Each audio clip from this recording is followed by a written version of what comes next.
Maman a souri en coin, c'est elle qui l'aime, pas toi. Laissez-lui la maison et l'argent. Ma mère n'a même pas scié quand elle m'a dit de céder mon mari. Elle a juste coupé son steak, m'a regardé dans les yeux et a dit, Valérie, sois raisonnable. Sandrine porte son enfant. Elle a besoin de lui plus que toi. Je me suis figé. La fourchette en argent dans ma main m'a semblé soudainement lourde, comme du plomb. L'air dans la salle à manger de mes parents, habituellement parfumé par le pot-pourri à la lavande hors de prix de ma mère, sentait maintenant de manière suffocante le rôti de bœuf et la trahison. J'ai regardé autour de la table. Mon père fixait son verre de vin, refusant de croiser mon regard. Ma sœur, Sandrine, rayonnait, sa main posée de manière protectrice sur un léger renflement de son ventre que je n'avais pas remarqué jusqu'à il y a 10 secondes. Et Guillaume, mon mari depuis 10 ans, l'homme qui m'avait embrassé pour me dire au revoir ce matin même en me disant qu'il m'aimait, tenait l'autre main de Sandrine. Pardon, ai-je chuchoté. Ma voix semblait petite, pathétique. C'était la voix de la petite fille qui s'excusait d'exister dans cette maison. Guillaume m'a enfin regardé. Ses yeux n'étaient pas remplis de culpabilité. Ils étaient remplis de défi. Valérie, s'il te plaît, ne fais pas de scène, a-t-il dit, son ton condescendant, comme on parle à une enfant hystérique. Nous ne voulions pas te le dire comme ça, mais nous ne pouvions plus le cacher. Sandrine est enceinte de 4 mois. Nous sommes amoureux. J'ai senti le sang quitter mon visage. 4 mois? Tu couches avec ma sœur depuis 4 mois? Plus longtemps? Sandrine est intervenue. Elle a eu ce petit sourire en coin cruel que je connaissais si bien. Peu importe, Val. La chronologie ne compte pas. Ce qui compte, c'est que nous sommes une famille maintenant. Une vraie famille. Quelque chose que tu ne pouvais visiblement pas lui donner. Ça, c'était un coup bas. C'était une attaque directe contre nos problèmes de fertilité, les années de tests négatifs, les nuits où je pleurais dans les bras de Guillaume pendant qu'il chuchotait que cela n'avait pas d'importance, que nous nous suffisions à nous-mêmes. Tout n'était que mensonge. J'ai regardé ma mère, Jocelyne. Sûrement qu'elle serait indignée. Sûrement qu'elle giflerait Guillaume et le mettrait à la porte. Mais elle a juste pris une gorgée de son vin et a soupiré. Valérie, regarde les faits. Tu es une femme de carrière. Tu es toujours en voyage, toujours obsédée par ton entreprise. Tu es forte. Tu peux survivre seule. Mais Sandrine, elle est fragile. Elle a besoin d'un soutien. Et ce bébé, c'est mon petit-fils. Ma chair et mon sang. Je suis ta chair et ton sang aussi, ai-je craqué, ma voix montant d'un cran. C'est mon mari. Techniquement, a grogné mon père, Henri. Il a enfin levé les yeux. Mais le mariage est effectivement terminé, n'est-ce pas? Vous vous êtes éloignés. Nous le voyons tous. Guillaume est heureux avec Sandrine. Regarde-les. J'ai regardé. Il ressemblait à une parodie grotesque d'un couple heureux. Mon mari et ma petite sœur. La nausée m'a frappé comme une vague violente. Je me suis levé, ma chaise raclant bruyamment contre le parquet. Assieds-toi, Valérie, a ordonné ma mère. Nous devons discuter de la logistique. Guillaume ne peut pas simplement déménager dans une location. Il a besoin de stabilité pour le bébé. Nous pensons qu'il est préférable que tu déménages dans l'appartement du centre-ville. Laisse la maison à Guillaume et Sandrine. C'est un bon secteur scolaire et c'est proche de nous pour que nous puissions aider avec le bébé. Ma bouche s'est ouverte de stupeur. Vous voulez que je déménage de ma propre maison? La maison que j'ai achetée? La maison dont je paie le crédit?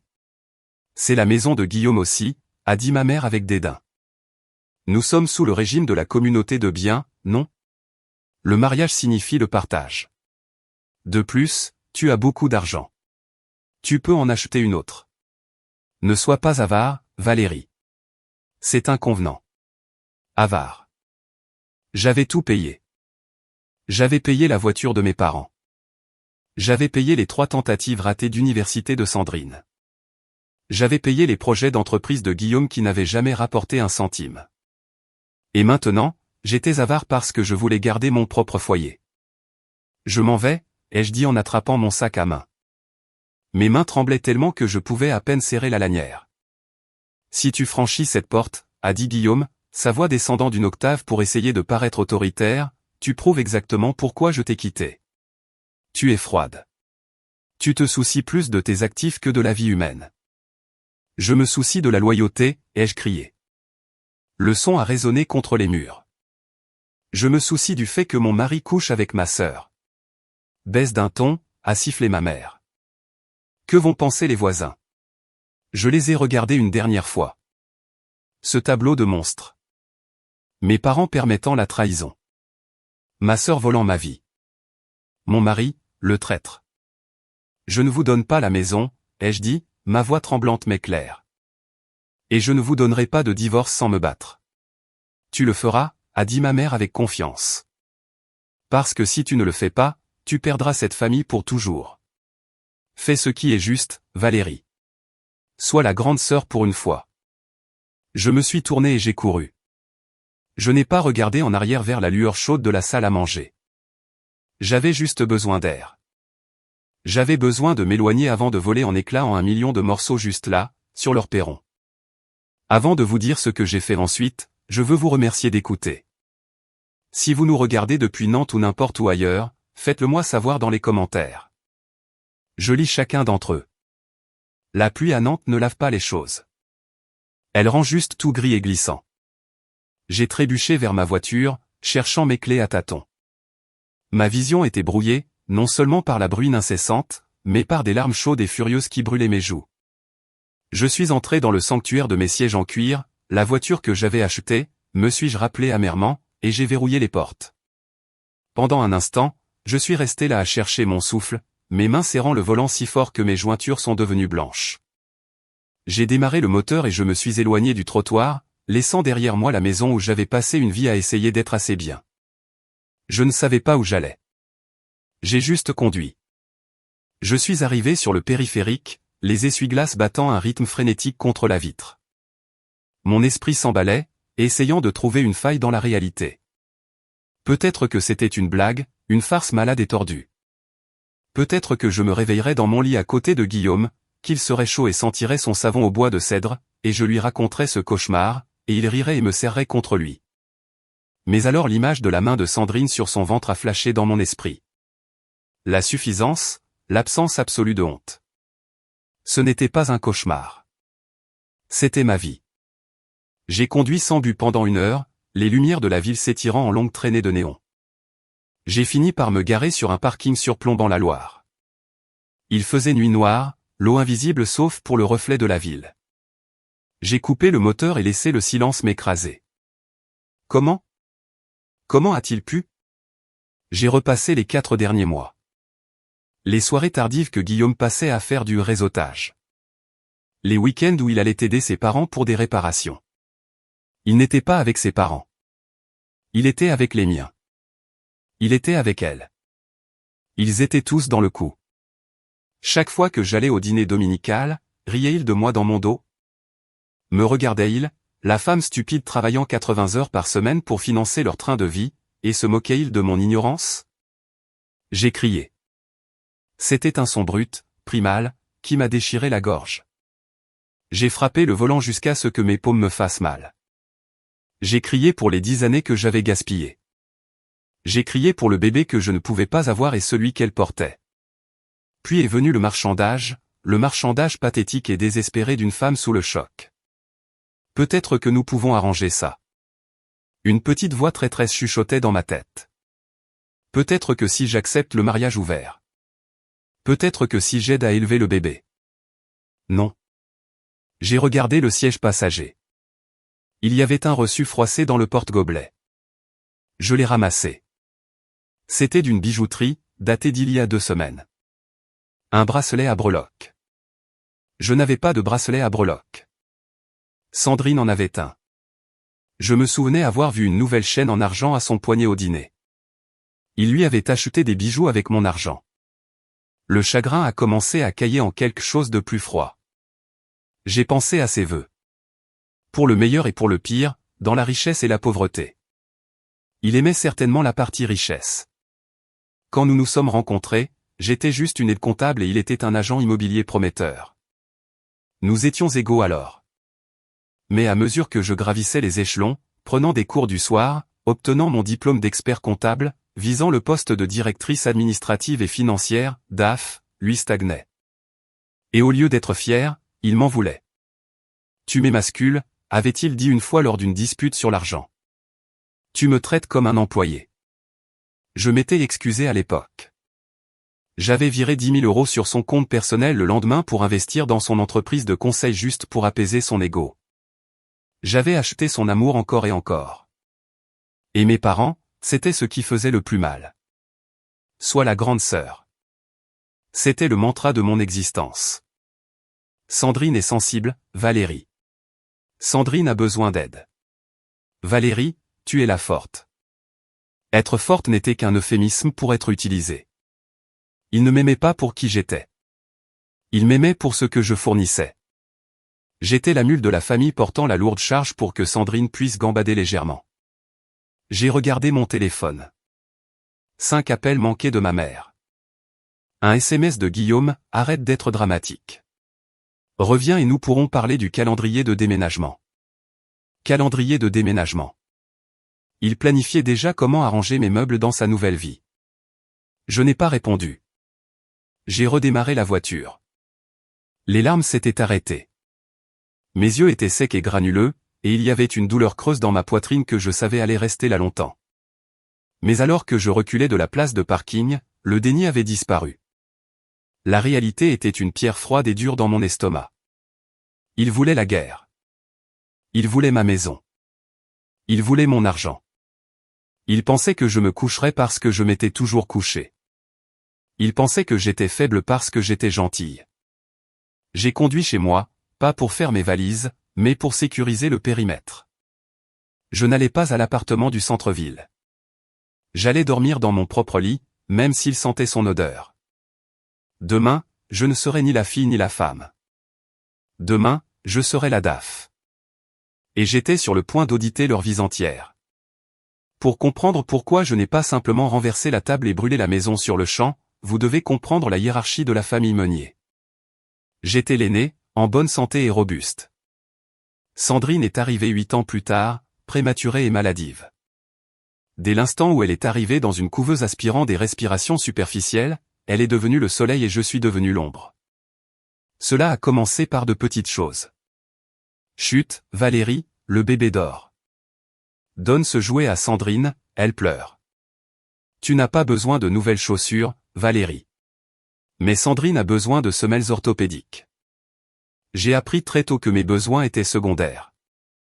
Mon rôle était de faciliter le bonheur de Sandrine. Je me souviens de mon 16e anniversaire. J'avais économisé de l'argent en faisant du babysitting et en tondant des pelouses tout l'été pour acheter une voiture, une vieille Renault d'occasion. Mon père avait promis d'égaler mes économies si j'avais d'excellentes notes. Je l'ai fait. J'ai présenté mon bulletin et mon bocal d'argent avec fierté. Mon père a regardé le bocal, puis ma mère. Valérie, chérie, a commencé ma mère en utilisant cette voix douce et apitoyée. Nous avons une situation. Sandrine a besoin d'un appareil dentaire, le genre cher. Et le stage de danse approche. Nous ne pouvons vraiment pas nous permettre de te donner les fonds promis maintenant. Mais tu as promis, ai-je dit, ma voix tremblante. Ne sois pas égoïste, a claqué mon père. Ta sœur a des problèmes d'estime de soi. L'appareil dentaire est une nécessité médicale. Tu peux prendre le bus. Ça forge le caractère. Alors, j'ai pris le bus. Sandrine a eu son appareil et son stage de danse. Elle a abandonné le stage après 2 jours parce que c'était trop dur et l'argent était parti. Je n'ai jamais eu la part promise pour la voiture. J'ai acheté la Renault entièrement seul 2 ans plus tard. C'était le schéma. Je travaillais. Sandrine recevait. Le pire incident, celui qui aurait dû m'avertir de ce dont elle était capable, s'est produit lors de mon bal de fin d'année. J'avais acheté une magnifique robe vert émeraude. J'avais fait des doubles quarts au restaurant pour me l'offrir. Elle était accrochée dans mon placard enveloppé de plastique, symbole de la seule nuit où je serais belle et spéciale. 2 jours avant le bal, je suis rentré pour trouver Sandrine, alors âgée de 10 ans, dans ma chambre. Elle portait la robe. Elle traînait par terre et elle avait pris des ciseaux pour couper l'ourlet parce qu'elle était trop longue pour elle. Elle tournait sur elle-même en jouant à la princesse. Qu'est-ce que tu fais? Ai-je hurlé. Elle a trébuché. Les ciseaux ont fait une longue déchirure à travers le corsage. J'ai pleuré. Je suis tombé par terre et j'ai sangloté. Ma mère s'est précipitée. Quand elle a vu la robe ruinée et le visage coupable de Sandrine, elle n'a pas grondé Sandrine. Elle s'est tournée vers moi. Valérie, tu n'aurais pas dû la laisser là où elle pouvait l'atteindre. Ce n'est qu'une enfant. Elle voulait être comme sa grande sœur. Elle l'a ruinée, ai-je crié. Je ne peux pas porter ça. On peut mettre des épingles, a dit maman avec dédain. Arrête de surréagir. Tu fais pleurer Sandrine. Et voilà. Sandrine pleurait de fausses larmes de crocodile et soudain j'étais la méchante. J'ai porté une robe empruntée au bal qui ne m'allait pas. Sandrine a eu une glace pour apaiser son traumatisme causé par mes cris. Cette dynamique nous a suivis à l'âge adulte. Je suis allé à l'université grâce à des bourses et des prêts. Sandrine y est allée aux frais de mes parents, a abandonné, a fait une école d'esthétique, a abandonné, puis s'est retrouvée en Europe pendant 1 an, financée par une carte de crédit que mon père m'a finalement demandé d'aider à rembourser parce que les intérêts nous tuent. Val, es-tu à ce travail chic maintenant? Je l'ai payé. C'est la maladie d'être l'enfant de l'ombre. Vous pensez que si vous payez juste assez, si vous réglez juste assez de problèmes, peut-être qu'ils vous regarderont enfin avec la même adoration qu'ils donnent à l'enfant roi. Je pensais pouvoir acheter leur amour. Quand j'ai présenté Guillaume à la famille, je pensais enfin avoir quelqu'un dans mon équipe. Ils voyaient comment il me traitait. Tes parents sont fous, m'a-t-il dit après notre premier Noël, regardant Sandrine ouvrir une pile de cadeaux pendant que je recevais un calendrier et une paire de chaussettes. Je vais prendre soin de toi, Val. Tu ne seras jamais le second choix avec moi. Je me suis accroché à ces mots. Je l'ai épousé en les croyant. Je n'ai pas réalisé que Guillaume était essentiellement une version masculine de Sandrine, peu sûr de lui, se sentant tout permis et cherchant un hôte. Il ne voulait pas me sauver de ma dynamique avec ma famille. Il voulait s'y insérer. Il a vu à quel point j'étais généreuse, comment je jetais de l'argent sur les problèmes pour les faire disparaître, et il a réalisé qu'il avait touché le gros lot. Alors, quand ma mère a dit « Sois la grande sœur à cette table de dîner », cela a déclenché 3 décennies de conditionnement. Mais cela a aussi déclenché 3 décennies de rage refoulée. Je n'avais plus 16 ans. Je ne dépendais plus d'eux pour un abri ou de l'amour. J'étais DAF. Je gérais des millions d'euros. Je virais des gens incompétents pour gagner ma vie. Et alors que j'étais assise dans ma maison ce soir-là à fixer le plafond, j'ai réalisé que ma famille était un mauvais investissement, un actif toxique, et qu'il était temps de liquider. Le lendemain matin, je me suis réveillé dans un lit froid et vide. Pendant une fraction de seconde, j'ai tendu la main vers Guillaume, par mémoire musculaire, attendant sa chaleur. Puis la réalité m'est tombée dessus comme un coup physique. Il n'était pas là. Il était probablement avec elle. Je me suis traîné hors du lit et j'ai marché dans son bureau à domicile, ou plutôt sa salle de jeu que nous appelions bureau pour préserver sa dignité. Quand j'ai rencontré Guillaume, il était agent immobilier. Il n'était pas le meilleur vendeur, mais il avait du charme. Il avait du potentiel. J'étais attiré par sa nature décontractée, qui équilibrait mon tempérament hyperactif. Il était le rêveur. Cela semblait être un bon match. Mais alors que ma carrière montait en flèche, la sienne a calé. Je suis devenu associé dans mon cabinet, le marché s'est effondré et il a vendu 0 maison en 1 an. C'était bon. Je lui ai dit, je gagne assez pour nous deux. Prends du temps. Trouve ce que tu veux faire. C'était mon erreur. Je lui ai donné un coussin et il a décidé de faire une sieste dessus pendant 5 ans. Il s'est rebaptisé consultant en affaires. C'était un titre vague qui signifiait qu'il passait toute la journée sur LinkedIn et Reddit, rencontrant occasionnellement un pote pour déjeuner pour brainstormer des idées qui ne se concrétisaient jamais. Il a arrêté de contribuer au crédit immobilier. Puis il a arrêté de payer les factures d'électricité. Puis il a arrêté d'acheter l'épicerie. Lentement, insidieusement, je suis devenu le seul soutien financier. Je ne me souciais pas de l'argent au début. Je l'aimais, mais je me souciais de l'attitude. Moins il gagnait, plus il devenait arrogant. C'était un mécanisme de défense. Je le savais. Il se sentait petit, alors il devait agir grand. Il a commencé à critiquer mes dépenses. As-tu vraiment besoin d'un autre tailleur de créateur, Val, demandait-il tout en portant une montre à 500 € que je lui avais achetée. Tu es si matérialiste. Tu travailles trop. Tu perds le contact avec ce qui compte. Ce qui comptait, apparemment, c'était lui. J'ai marché vers son bureau. C'était un fouillis de papiers et de courriers non ouverts. J'ai commencé à fouiller. Un avis de paiement en retard sur une carte de crédit dont j'ignorais l'existence. Une contravention pour excès de vitesse, et puis une brochure pour un complexe de luxe à Marrakech.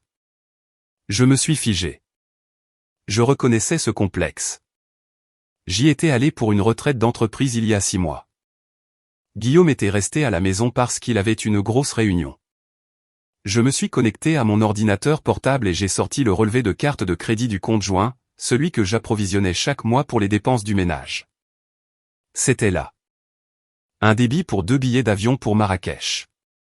Des dates chevauchant mon voyage d'affaires et un débit pour une chambre double. Il l'avait emmené là-bas. Pendant que j'étais assise en réunion, concluant des affaires pour payer notre vie, il buvait des cocktails au bord de la piscine avec ma sœur. Avec mon argent, je me suis senti malade. Ce n'était pas juste le sexe. C'était le financement de la trahison. Il m'avait fait payer pour ma propre humiliation. J'ai continué à creuser. J'ai regardé les retraits d'espèces. 500 € ici. 300 € là. Des frais de conseil qu'il avait notés dans notre application de budget. Mais en regardant les dates, 12 août, anniversaire de Sandrine. 5 septembre, le jour où la voiture de Sandrine est tombée en panne. 31 octobre, Halloween. Il subventionnait sa vie depuis des années, pas seulement des mois. Des années. Tu me fais me sentir petit, m'avait-il dit lors de notre dernier dîner d'anniversaire, le vrai, pas le désastre d'hier. Tu te promènes comme si tu possédais l'endroit juste parce que tu signes les chèques. Je ne sais pas, avais-je répondu, me sentant coupable. Je veux juste que nous soyons en sécurité. La sécurité n'est pas sexy, Val, avait-il ricané. Le besoin est sexy. Tu n'as pas besoin de moi. Il avait raison. Je n'avais pas besoin de lui. Mais Sandrine, si. Sandrine était un puissant fond de besoin. Elle avait besoin d'argent.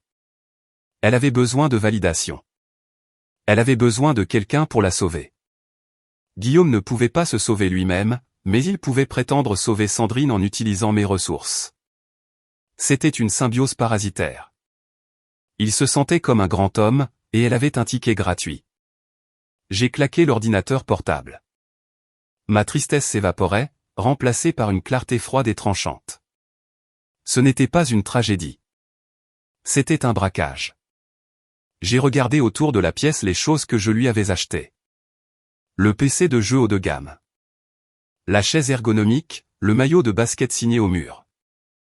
C'était une sangsue belle, charmante et manipulatrice. Et il avait commis une erreur fatale. Il pensait que parce que j'étais généreuse, j'étais stupide. Il pensait que parce que je l'aimais, je ne vérifierais pas les comptes. Mais je suis une DAF. Je vérifie tout. J'ai entendu la porte d'entrée s'ouvrir en bas. Des pas lourds. Il était là. J'ai pris une grande inspiration, lissé mes cheveux et me suis levé. La femme éplorée était partie. L'auditrice était là. Guillaume est entré dans la maison comme s'il la possédait. Il n'avait pas l'air plein de remords. Il avait l'air agacé comme un homme dérangé par une course fastidieuse. Il portait une pile de cartons aplatis sous le bras. « Valérie » a-t-il dit quand il m'a vu debout en haut de l'escalier. « Je suis content que tu sois là. Nous devons accélérer ça. » Je suis descendu lentement, ma main glissant sur la rampe que j'avais poncée et teinte moi-même il y a 3 ans. « Accélérer quoi exactement ? » La transition, a-t-il dit, laissant tomber les cartons dans l'entrée. Sandrine est hormonale. Elle est stressée. Le bébé peut sentir le stress.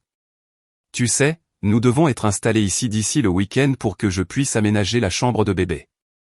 Je me suis arrêté sur la dernière marche, le regardant dans les yeux.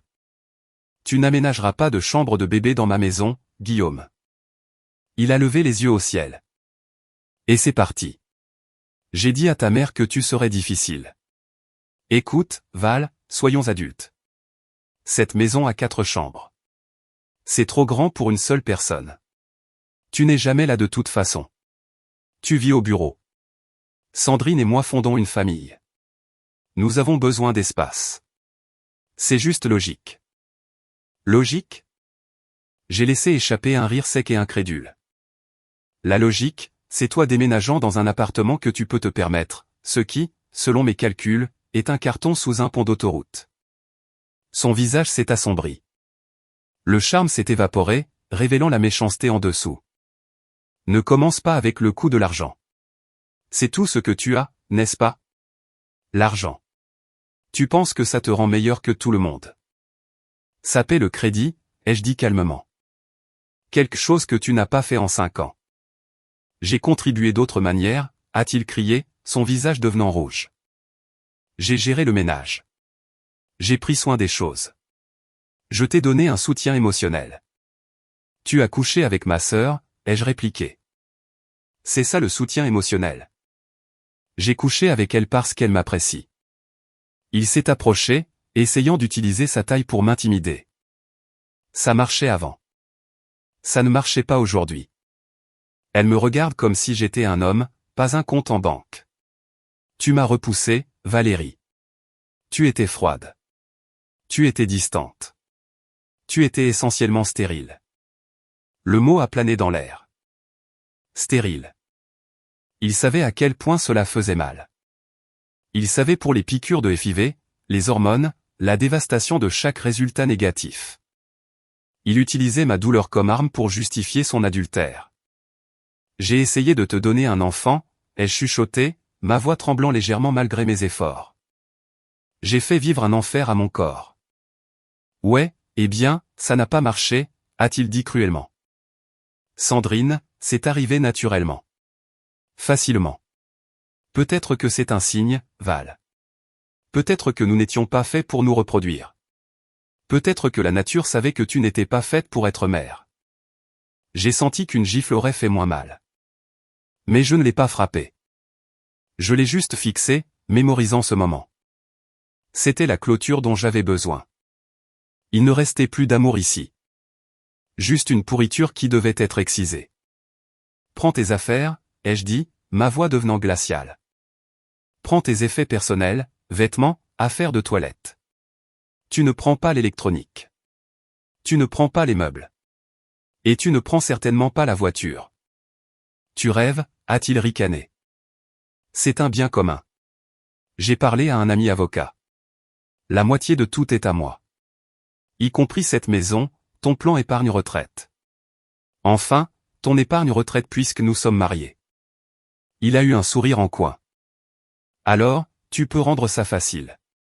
Signe la maison à mon nom comme part du règlement et je ne toucherai pas à ton fonds de retraite, où nous pouvons nous battre et je prendrai aussi la moitié des actions de ta précieuse entreprise. Ton choix. Il pensait m'avoir mis échec et mat. Il pensait connaître la loi. Fais tes valises, Guillaume, ai-je répété. Tu as 1 heure avant que je change les serrures. Tu ne peux pas changer les serrures. C'est le domicile conjugal. En fait, ai-je dit en regardant ma montre, je peux. Mais vas-y, appelle la police. J'adorerais leur expliquer pourquoi mon mari essaie d'installer sa maîtresse enceinte, ma sœur, dans ma maison. Il m'a foudroyé du regard, réalisant que je ne reculais pas. Il a attrapé les cartons et a monté les escaliers en trombe. Je l'ai entendu claquer des tiroirs, jeter des choses. Je suis allé à la cuisine et je me suis versé un verre d'eau. Mes mains étaient stables maintenant. Il venait d'admettre sa stratégie, le chantage. Il voulait échanger ma retraite contre la maison. Il voulait me dépouiller pour construire un nid pour Sandrine. Il ne savait pas pour la SCI. Il ne savait pas que la maison n'était pas techniquement à mon nom ni au sien. Il ne savait pas que la voiture était un leasing d'entreprise. Il jouait aux dames. Je jouais aux échecs en 4D. Je l'ai regardé descendre 3 valises dans les escaliers 20 minutes plus tard. Il avait aussi attrapé la PlayStation. Je l'ai laissé la prendre.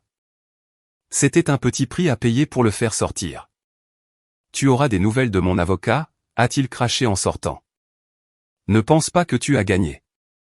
Maman et papa sont de mon côté. Tout le monde est de mon côté. Tu vas finir comme une vieille femme seule et amère avec rien d'autre que tes chats et tes tableaux Excel. Au revoir, Guillaume, ai-je dit. Il a claqué la porte si fort que les fenêtres ont tremblé. J'ai marché vers la porte et j'ai tourné le verrou. Puis j'ai glissé la chaîne de sécurité. J'étais seul dans la grande maison silencieuse, mais pour la première fois depuis des années, elle ne semblait pas vide. Elle semblait propre. La paix, cependant, fut de courte durée. Guillaume n'était pas juste parti. Il était allé directement au quartier général, la maison de mes parents, et avait activé le réseau. En psychologie, on les appelle les singes volants, les gens qu'un abuseur manipule pour tourmenter sa victime. Ma famille en était une véritable escadrille. Cela a commencé par une notification sur mon téléphone environ 10 minutes après le départ de Guillaume. Puis une autre, puis un déluge. Tante Liliane, Valérie, j'ai entendu ce qui s'est passé. Je suis tellement déçu de toi. Mettre le père d'une femme enceinte à la rue. C'est chrétien ça. Cousin Michel, mec, laisse la maison à Guillaume. Tu es riche. Ne sois pas une sale type. Même ma grand-mère, qui savait à peine envoyer un SMS, la famille est de la famille. Honte à toi. Ils avaient parfaitement tourné le récit. Dans leur version, j'étais la mégère vindicative punissant les amants maudits. Personne ne mentionnait l'adultère. Personne ne mentionnait la trahison de la sœur. Tout était concentré sur le bébé innocent et mon égoïsme. Puis est venu l'email. L'objet était simplement une résolution. C'était de mon père, en copie à ma mère, Guillaume et Sandrine. Je me suis assise à mon îlot de cuisine et je l'ai ouvert. Valérie, nous sommes consternés par ton comportement aujourd'hui. Renvoyer Guillaume alors qu'il essayait d'être civil était inutile. Nous devons régler cette affaire en privé sans avocats coûteux qui ne feront que drainer les ressources familiales. Voici la proposition sur laquelle nous nous sommes mis d'accord en famille, tu transféreras l'acte de propriété de la maison de la rue des Érables à Guillaume et Sandrine immédiatement. Cela assurera la stabilité de ton neveu ou nièce. Tu verseras une pension alimentaire à Guillaume pour une période de 5 ans étant donné qu'il a sacrifié sa carrière pour soutenir la tienne. J'ai ri à haute voix à celle-là. Sacrifier quoi? Son score élevé à Call of Duty? Tu paieras une somme forfaitaire de 50 000 € pour préjudice moral causé à Sandrine durant cette transition. Tu accepteras un divorce rapide et non contesté. En échange, Guillaume acceptera de ne pas demander 50% de tes parts actuelles d'entreprise. C'est une offre généreuse, Valérie. Si tu refuses, nous soutiendrons Guillaume dans une bataille juridique complète. Nous témoignerons que tu es émotionnellement abusive et négligente. Rappelle-toi aussi que tu es la marraine de cet enfant. Ne punis pas un bébé innocent à cause de ta jalousie. Bisous, papa. J'ai fixé l'écran, ma vision se brouillant de rage. Il voulait que je paie Sandrine pour préjudice moral. Il voulait que je paie une pension alimentaire à un homme qui me volait. Et la menace qu'il témoignerait contre moi. Mes propres parents étaient prêts à se parjurer pour me détruire juste pour soutenir Sandrine. C'était époustouflant d'audace. Ils misaient sur ma culpabilité. Ils misaient sur le fait que j'avais passé ma vie entière à essayer de leur plaire. Ils pensaient que s'ils poussaient assez fort, la vieille Valérie, la sœur de l'ombre, se plierait juste pour faire cesser les cris. J'ai commencé à taper une réponse furieuse. Êtes-vous fou? Il m'a trompé. C'est ma sœur. Mais mon doigt a hésité au-dessus du bouton envoyer. Non, c'est ce qu'il voulait. Il voulait une réaction émotionnelle. Il voulait que je m'engage, que j'argumente, que je supplie. Si j'argumentais, je négociais. Et on ne négocie pas avec des terroristes. J'ai supprimé le brouillon. À la place, j'ai imprimé l'email. J'ai imprimé les SMS.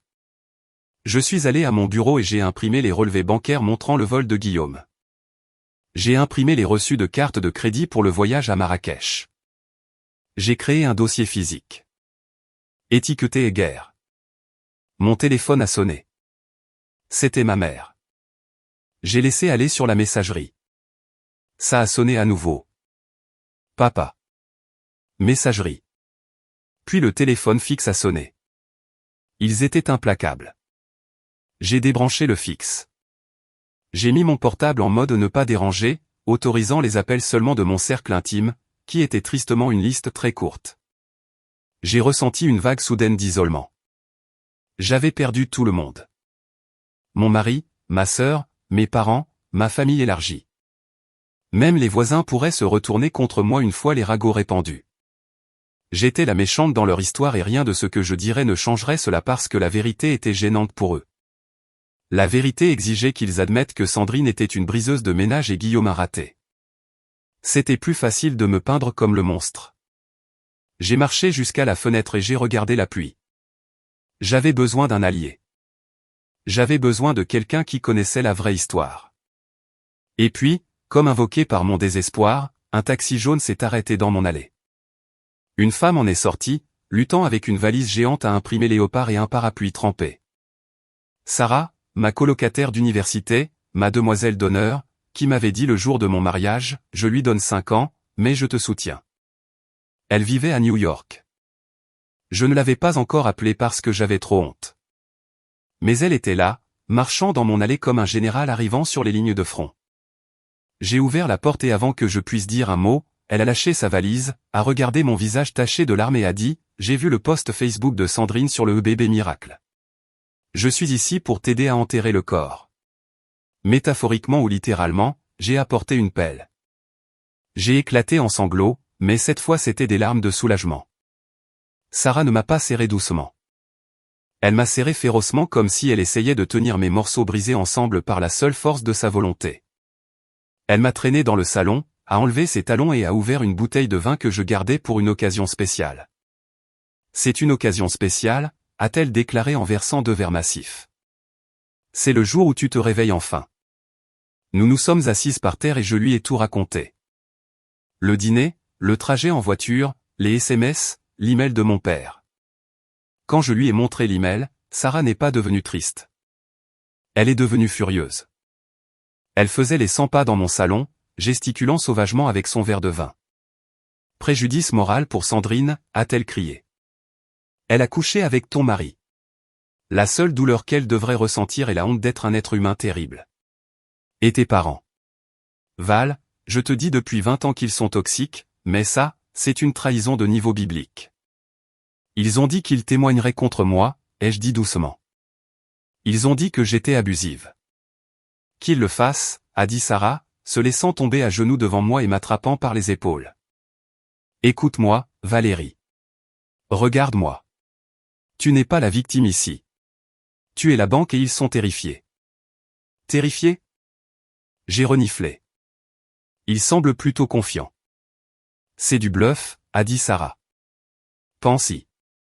Guillaume n'a pas de travail. Sandrine n'a pas de travail. Tes parents sont à la retraite et vivent sur un revenu fixe plus les aumônes que tu leur donnes. Si tu coupes le robinet, ils meurent de faim. Ils t'attaquent parce qu'ils ont besoin que tu te plies avant de réaliser que tu as toutes les cartes. Elle avait raison. J'avais été tellement concentré sur la blessure émotionnelle que je n'avais pas regardé le paysage stratégique. Il veut la maison, ai-je dit. Il pense que c'est un bien commun. Laisse-le, a demandé Sarah. Elle savait que j'étais méticuleuse avec les finances. Val, dis-moi que tu n'as pas mis ce raté sur l'acte de propriété. J'ai esquissé un faible sourire. J'ai acheté la maison avant le mariage. Elle est au nom de la SCIV Anderson. Je l'ai mise là pour la protection de la responsabilité à cause de mon travail. Les yeux de Sarah se sont élargis. Et le contrat de mariage? S'il te plaît, dis-moi que tu lui en as fait signer un. Je l'ai fait, ai-je dit. Mon patron à l'époque a insisté. Guillaume l'a signé sans le lire parce qu'il voulait prouver qu'il ne se souciait pas de l'argent, mais je ne l'ai pas regardé depuis 10 ans. Je ne me souviens pas des clauses spécifiques. Alors on le trouve, a commandé Sarah. Ce soir, on trouve chaque bout de papier. On construit une forteresse. Et demain, on sort l'arme nucléaire. Nous avons passé les 4 heures suivantes à retourner mon bureau. Nous avons trouvé le contrat de mariage dans un coffre-fort au fond du placard. Nous avons trouvé les déclarations d'impôts. Nous avons trouvé les relevés de cartes de crédit que j'avais imprimés plus tôt. Pendant que nous travaillions, Sarah maintenait un flux constant de retour à la réalité. Il t'a dit que tu étais stérile, a-t-elle demandé en triant les reçus. Val, ne m'as-tu pas dit une fois que Guillaume refusait de se faire tester? J'ai fait une pause. Ouais, il a dit que le soldat allait bien. Il ne voulait pas aller chez l'urologue. Il a dit que le problème était évidemment moi à cause de mon stress. Bien sûr, a ricané Sarah. Ou peut-être qu'il est le problème et que Sandrine s'est fait mettre enceinte par le garçon de piscine et qu'il mette ça sur le dos de Guillaume parce que c'est lui qui a la femme riche. Je me suis arrêté net. La pensée ne m'avait même pas traversé l'esprit. Sandrine ne ferait pas. Guillaume ne serait pas aussi stupide. Guillaume est exactement aussi stupide, a dit Sarah. Et Sandrine est exactement aussi manipulatrice. Nous devons ajouter un test de paternité à ta liste d'exigences. À 3 heures du matin, nous avions une pile de preuves. Les frais de conseil qui étaient en fait des cadeaux pour Sandrine, la chronologie de l'affaire basée sur les localisations de cartes de crédit, le contrat de mariage, qui après relecture avait une clause d'infidélité dévastatrice. J'ai regardé la pile de papier. C'était laid. C'était une chronique de ma stupidité et de leur avidité. Mais c'était aussi des munitions. Tu réalises ce que tu dois faire, n'est-ce pas, a dit Sarah en versant le reste du vin. Tu ne peux pas juste divorcer. Tu dois les détruire. Si tu leur donnes un pouce, ils prendront tout. Tu dois rester de marbre. Pas d'émotion, juste la loi. Je sais, ai-je dit. La tristesse avait disparu maintenant, entièrement remplacée par une résolution froide. J'ai besoin d'un requin. Pas un avocat de famille. Un requin. Diane Meunier, a dit Sarah. Elle s'est occupée du divorce de ma cousine. Elle mange les maris infidèles au petit déjeuner. Je prendrai le rendez-vous pour 9 heures. J'ai regardé mon téléphone. Un autre SMS de mon père. Nous attendons ta réponse, Valérie. Ne nous oblige pas à venir là-bas. J'ai tapé une réponse cette fois. Je répondrai par le biais de mon conseiller juridique. Ne me contactez plus ou je porterai plainte pour harcèlement. J'ai appuyé sur envoyer. Puis j'ai bloqué le numéro. Bien, a dit Sarah. Maintenant va dormir. Demain, on va en guerre. Je me suis allongé sur le canapé, incapable de retourner dans le lit que Guillaume avait souillé. J'ai fermé les yeux, mais je n'ai pas dormi. J'ai visualisé le plan. Il voulait une méchante. Très bien. Je serai la méchante. Je serai le pire cauchemar qu'il puisse imaginer. Une femme qui connaît sa valeur et a les reçus pour le prouver. Le bureau de Diane Meunier était tout de verre et d'acier, situé au 40e étage d'un gratte-ciel du centre-ville. Il criait l'argent, ce qui était exactement ce que je voulais. Diane elle-même était une femme dans la cinquantaine avec un carré tranchant comme une lame de rasoir et des yeux qui semblaient pouvoir percer un coffre de banque au laser. Elle a écouté mon histoire sans m'interrompre, prenant des notes sur un bloc-notes jaune. Sarah était assise à côté de moi, hochant la tête en validation. Quand j'ai fini, Diane a pris une gorgée de son eau et a regardé la pile de documents que j'avais apportés. D'accord, a-t-elle dit, sa voix calme et autoritaire. Regardons les dégâts. Elle a ramassé le contrat de mariage en premier. Elle l'a scanné, ses sourcils se levant légèrement. Qui a rédigé ça? Mon ancien conseiller d'entreprise, ai-je dit. Est-il valide? Il est en béton, a dit Diane, un petit sourire jouant sur ses lèvres. Article 4, paragraphe B. En cas d'infidélité prouvée, la partie fautive renonce à toute réclamation sur l'appréciation des biens matrimoniaux et renonce à tout droit de prestation compensatoire. Et regardez cette définition de l'infidélité. Elle inclut les affaires émotionnelles et le détournement financier. Elle m'a regardé. Guillaume n'a pas lu ça, n'est-ce pas? Il a dit que le jargon juridique lui donnait mal à la tête, ai-je admis. Tant mieux pour nous, a dit Diane. Maintenant, parlons de la maison. Vous avez dit qu'elle est dans une SCI? SCI V. Anderson, ai-je confirmé. Je l'ai achetée 6 mois avant le mariage. Et avez-vous déjà ajouté son nom au statut de la SCI? Non. Avez-vous utilisé des fonds communs pour payer le crédit? Parfois, j'ai hésité. Du compte joint. Diane a froncé les sourcils. Cela crée un problème de confusion de patrimoine. Il pourrait prétendre qu'il a contribué au capital, mais... Je l'ai interrompu en sortant le tableau Excel que Sarah et moi avions fait la nuit dernière. Je peux prouver que chaque euro dans le compte joint venait de mon salaire. Guillaume n'a pas déposé un centime en 5 ans. En fait, ces dossiers montrent qu'il a retiré des fonds communs pour son usage personnel, jeux d'argent, cadeaux pour Sandrine, voyage. Diane a pris le tableau. Ses yeux ont scanné les colonnes. Il a dépensé 15 000 € au poker en ligne l'année dernière? Apparemment, ai-je dit, sentant une bouffée de honte. Je ne vérifiais pas les lignes. Je payais juste le solde total. C'est du détournement de fonds, a déclaré Diane. Il prenait des fonds confiés au partenariat conjugal et les détournait à des fins illicites. Nous pouvons argumenter que tout capital qu'il prétend avoir construit a été annulé par le vol. Elle s'est adossée à sa chaise. Valérie, voici la situation. Légalement, vous êtes dans une position très forte, mais pratiquement ces cas sont compliqués. Les juges détestent les drames familiaux. Si nous allons au tribunal, cela prendra 2 ans. Vos parents témoigneront.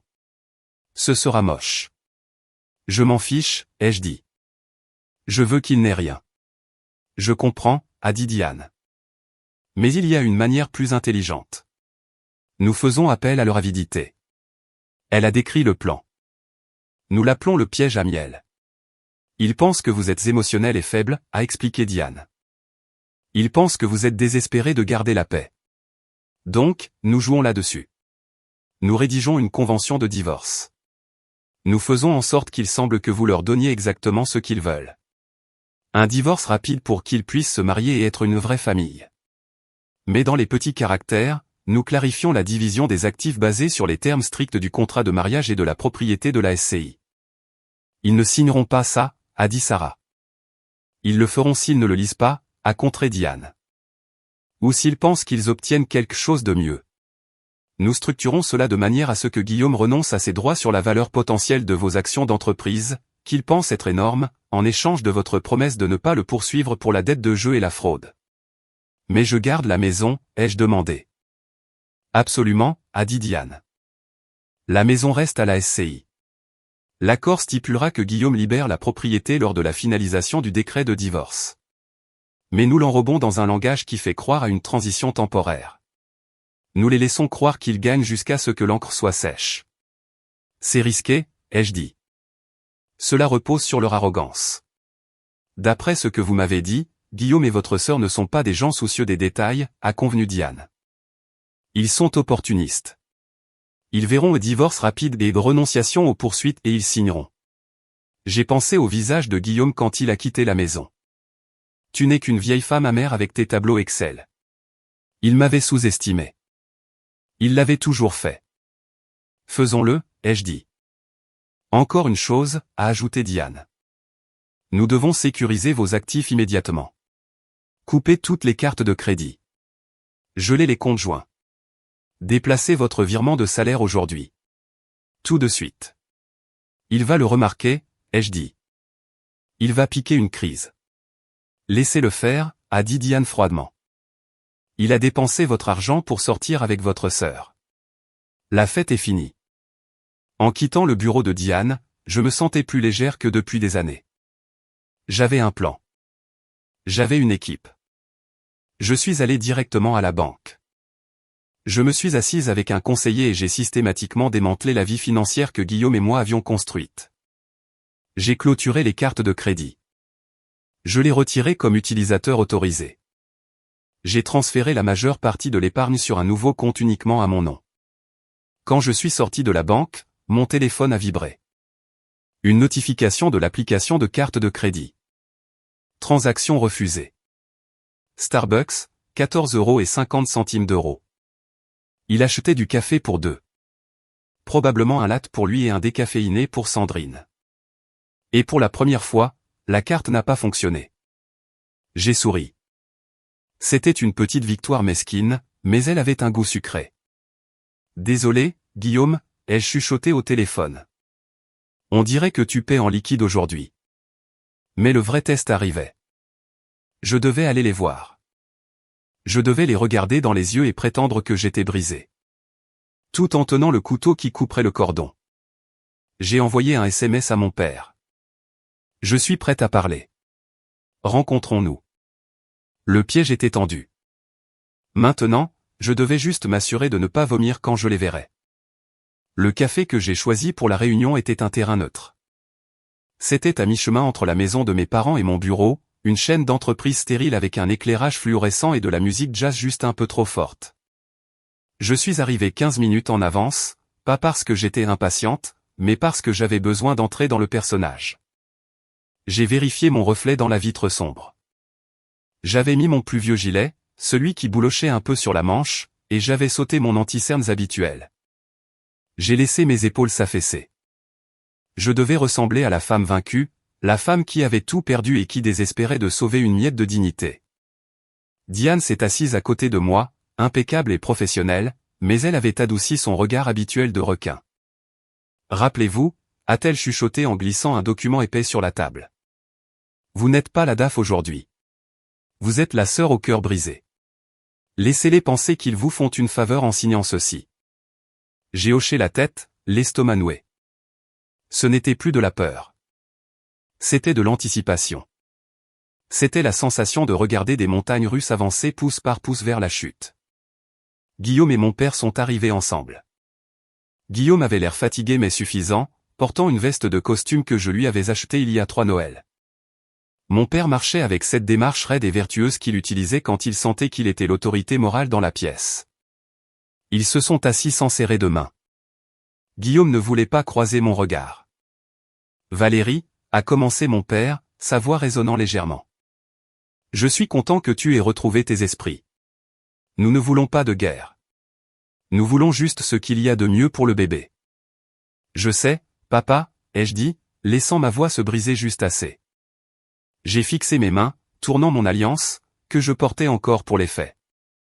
J'ai beaucoup réfléchi à ce que maman a dit sur le fait d'être la grande sœur. Guillaume a levé les yeux. Intérêt piqué. Donc, vous acceptez les termes.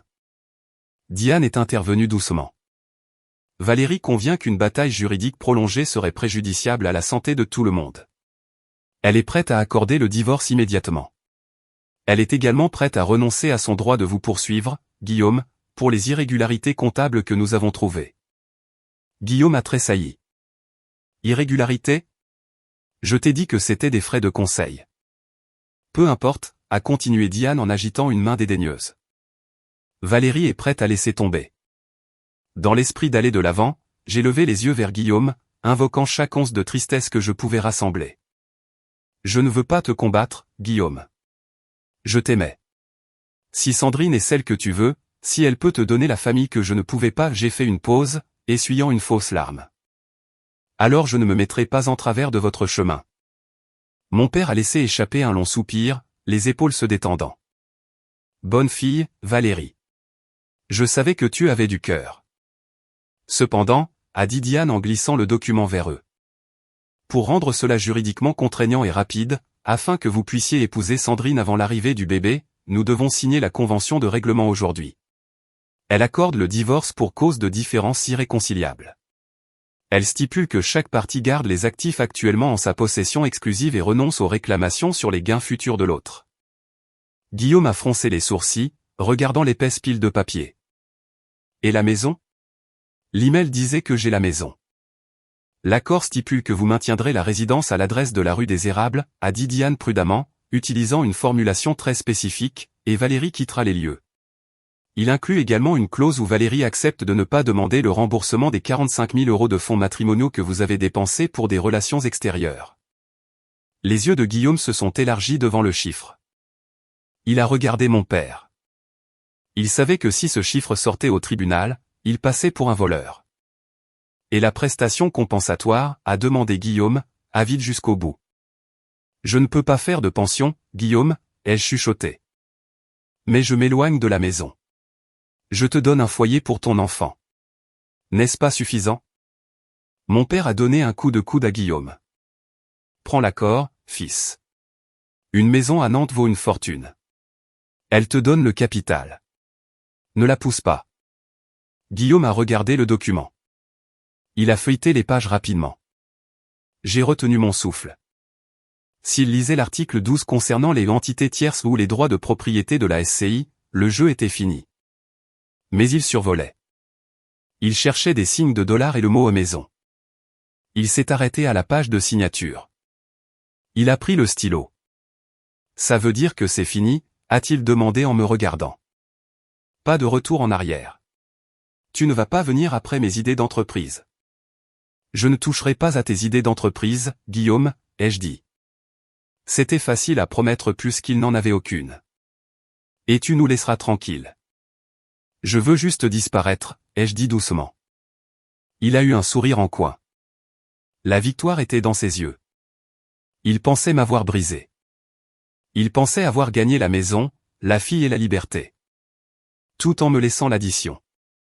En ce moment, alors que je regarde sa main planer au-dessus du papier, je sais qu'il n'y a pas de retour en arrière. Je suis sur le point de faire exploser ma vie entière pour en construire une nouvelle. Mon cœur bat contre mes côtes, non pas de chagrin, mais de l'adrénaline de la mise à mort. Si vous écoutez toujours cette histoire, s'il vous plaît aidez-moi en aimant cette vidéo et en commentant le chiffre ainsi dessous. Cela me permet de savoir que vous êtes incroyable et que vous êtes avec moi dans ce voyage. Votre soutien est énorme pour moi. Commentez un pour que je puisse vous voir. Et maintenant voyons ce qui se passe quand l'encre touche le papier. Guillaume a signé. Le son du stylo grattant contre le papier était fort dans le café calme. Gratte. Gratte. Le son d'un homme signant son propre arrêt de mort. Mon père a signé comme témoin, rayonnant comme s'il signait un traité de paix qui mettait fin à une guerre qu'il avait commencée. Voilà, a dit papa, rebouchant le stylo et repoussant les documents vers Diane. Ce n'était pas si dur, n'est-ce pas? Maintenant nous pouvons tous aller de l'avant. Oui, ai-je dit en me levant. Mes jambes semblaient tremblantes, mais je les ai forcées à tenir. Je vais emballer le reste de mes affaires ce week-end. Tu pourras avoir les clés lundi. Lundi c'est bien, a dit Guillaume, sortant déjà son téléphone, probablement pour envoyer un SMS à Sandrine avec la bonne nouvelle. Assure-toi de laisser le lave-linge et le sèche-linge. Sandrine a beaucoup de vêtements de bébé à laver. J'ai hoché la tête, mordant l'intérieur de ma joue si fort que j'ai goûté le sang métallique. Bien sûr, le lave-linge et le sèche-linge restent. Je suis sorti du café avec Diane, maintenant ma posture affaissée jusqu'à ce que nous tournions le coin et soyons hors de vue. Au moment où nous étions clairs, j'ai redressé ma colonne vertébrale et inhalé une bouffée d'air humide nantais. On l'a eu, ai-je demandé à Diane, ma voix stable. Diane a tenu le dossier, un sourire méchant s'étalant sur son visage. On l'a eu. Il a renoncé à la communication des pièces. Il a renoncé à la prestation compensatoire. Et surtout, il a signé la reconnaissance que tous les actifs détenus par des entités corporatives tierces sont exclus du patrimoine conjugal. Il pense que la maison est un bien matrimonial, ai-je dit, une bulle de rire hystérique montant dans ma gorge. Il pensait, a corrigé Diane. Légalement, il vient d'accepter que la SCIV Anderson est une entité tierce et qu'il n'a aucun droit dessus. Il vient de s'expulser lui-même. Le week-end a été un flou de jeu d'acteurs surréaliste. Je suis retourné à la maison, ma maison, et j'ai fait mes valises. Mais je n'ai pas tout emballé. J'ai emballé mes vêtements, mes bijoux, mes documents personnels et les choses qui n'avaient de valeur sentimentale que pour moi. Mes parents sont venus dimanche pour superviser, s'assurant que je ne volais rien qui appartenait au bébé. Sandrine était là, assise sur mon canapé, mangeant mes collations, dirigeant Guillaume sur l'endroit où accrocher une nouvelle peinture hideuse qu'elle avait achetée. Valérie, a appelé Sandrine alors que je scotchais un carton de livres. Laisse l'aspirateur Dyson, d'accord? J'ai mal au dos. Je ne peux pas en pousser un lourd. Je l'ai regardée. Elle rayonnait du triomphe de l'enfant roi qui a finalement obtenu le prix ultime. Elle avait pris mon mari, ma maison et mon avenir. Ou du moins le pensait-elle. Bien sûr, Sandrine, ai-je dit. Garde le Dyson. Et la machine à expresso, a-t-elle ajouté. Guillaume dit que tu fais un super café. J'ai besoin d'apprendre. Garde-la. Ma mère est entrée dans la pièce en secouant la tête. Tu vois, Valérie, ça fait du bien de donner, n'est-ce pas? Tu as tellement. C'est seulement juste de partager avec ceux qui sont moins fortunés. C'est clarifiant, ai-je dit. Eh bien, n'aie pas l'air si aigri, a réprimandé maman. Tu es une femme libre maintenant. Tu peux te concentrer sur ta carrière. C'est ce que tu as toujours voulu, non? Pas de mari pour qui cuisiner, pas d'enfant dont se soucier, juste toi et ton argent. Le dédain dans sa voix quand elle a dit l'argent était palpable, pourtant elle se tenait dans la maison que mon argent avait achetée, portant un pull que mon argent avait payé. Oui, maman, ai-je dit en ramassant le dernier carton. Juste moi et mon argent. J'ai marché vers la porte. Guillaume se tenait là, tenant les clés que j'étais censé rendre. Sans rancune, Val, a-t-il dit, offrant une main que j'ai refusé de serrer. Idéalement, nous pouvons toujours être amis pour la famille. Amis, ai-je répété, le regardant droit dans les yeux. Au revoir, Guillaume. Profite de la maison. Imprègne-toi bien. Je lui ai tendu un jeu de clés. C'étaient les vieilles clés. J'avais déjà programmé le serrurier pour lundi matin, 1 heure après que l'avis d'expulsion serait signifié, mais il n'avait pas besoin de savoir ça tout de suite. J'ai marché vers ma voiture, la location que j'avais prise parce que j'avais caché ma voiture de fonction dans un garage recommandé par Diane. Je suis parti, les regardant dans le rétroviseur, mes parents faisant signe, Guillaume et Sandrine s'embrassant dans l'embrasure de la porte.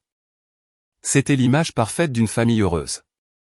J'ai conduit 2 pâtés de maison, je me suis garé sur le côté et j'ai vomi dans un buisson. La comédie était terminée.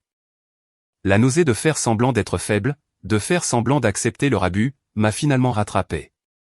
J'ai essuyé ma bouche, pris une gorgée d'eau et me suis regardé dans le miroir.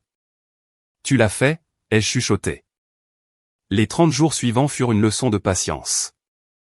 En France, la procédure peut être rapide par consentement mutuel, mais l'attente du décret final semblait éternelle. Comme nous avions déposé la convention immédiatement, le compte à rebours tournait. Pendant ce temps, je vivais dans un appartement de fonction que mon entreprise possédait. J'allais travailler. Je souriais en réunion. J'ignorais les posts Instagram que Sandrine mettait. Si béni de construire un nid avec mon âme sœur dans notre maison de rêve, légendée avec une photo de ses pieds sur ma table basse. Progrès de la chambre de bébé, montrant Guillaume peignant ma chambre d'amis d'un bleu criard. Chaque photo était une pièce à conviction que je sauvegardais juste au cas où. Mais la vraie arme était la paperasse que Diane avait déposée. Laissez-moi vous expliquer exactement comment le piège a fonctionné parce que si vous êtes une femme avec des actifs, vous devez savoir cela. Il y a 10 ans, mon mentor m'a dit, Valérie, ne possède jamais rien en ton nom propre si tu peux l'éviter. Mets-le dans une SCI. Cela te protège des poursuites et cela te protège de la vie. Donc, la SCI V. Anderson possédait la maison rue des Érables. Elle possédait la voiture. Elle possédait mes comptes d'investissement. Quand j'ai épousé Guillaume, il a signé un contrat de mariage. Il était paresseux, donc il ne l'a pas lu. Le contrat stipulait que tout actif possédé par une entité séparée avant le mariage restait une propriété séparée, peu importe qui vivait dedans. Mais le coup de grâce, la beauté absolue de la manœuvre juridique de Diane, était la clause de déchéance pour infidélité combinée à l'accord de règlement que Guillaume venait de signer. Le règlement disait, Guillaume accepte de quitter le domicile conjugal dès l'entrée en vigueur du jugement de divorce final, à moins qu'un contrat de bail séparé ne soit signé avec le propriétaire. Guillaume pensait qu'il était le nouveau propriétaire à cause de l'accord verbal et de mon cadeau de la maison. Il pensait que le propriétaire était le nouveau lui. Il n'a pas réalisé que le propriétaire était une société. Et les sociétés n'ont pas de sentiments. Les sociétés n'ont pas de sœurs. Les sociétés ont seulement des contrats.